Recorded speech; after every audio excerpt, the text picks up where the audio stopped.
So ನಾನಿವತ್ತು ನಮ್ಮ ಹೊಲಕ್ಕೆ ಬಂದಿದ್ದೀನಿ.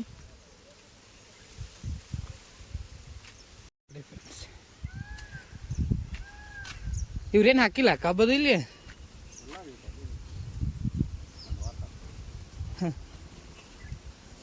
ಅವ್ನು ದಾಡ್ತಾನಿಲ್ಲ ಕಬ್ಬು.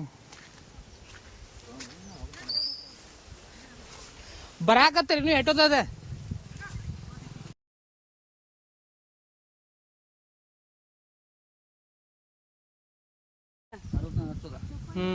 ನೋಡ್ರಪ್ಪ ನಮ್ಮ ಕಬ್ಬು ಹೆಂಗೈತಿ. ಎಲ್ಲ ತರು ನೋಡ್ರಿ, ಎಲ್ಲ ಪೂಜೆ ಮಾಡಿ ಹೊಂಟ್ರಿ ಮನೆಗೆ. ಇದು ನೋಡಮ್ ಸಜ್ಜಿರಿ ಹೆಂಗೆ ಮಾಡ್ತಾನೆ ಹುಡುಗಿ ಸುಮಾರು ಭಾಳ ಐತಿ. ಪೂಜೆ ಮಾಡಿದಿಲ್ಲ ಸಜ್ಜಿರಿ? ಪೂಜೆ ಮಾಡಿದಿ? ನಡ್ರಿ ಹೋಗೋ ನಡ್ರಿ ಮನೆಗೆ. ಮಾಡ್ಬೇಕಾಗಿತ್ತು ಬಂದ. ಯಾವ್ದು ಪೂಜೆ ಮಾಡೋದಿಲ್ಲನ? ಬರ್ತಾನ ನೋಡ್ ನಮ್ಮ ಹೆಂಗ ಆತ ನೋಡ್ರಿ. ಹಿಂಬಾಯಿ ಬರೋ ಅದನ್ನ ಪೂಜೆ ಮಾಡಕ್. ನೋಡಿ ಮಾತಾಕಿ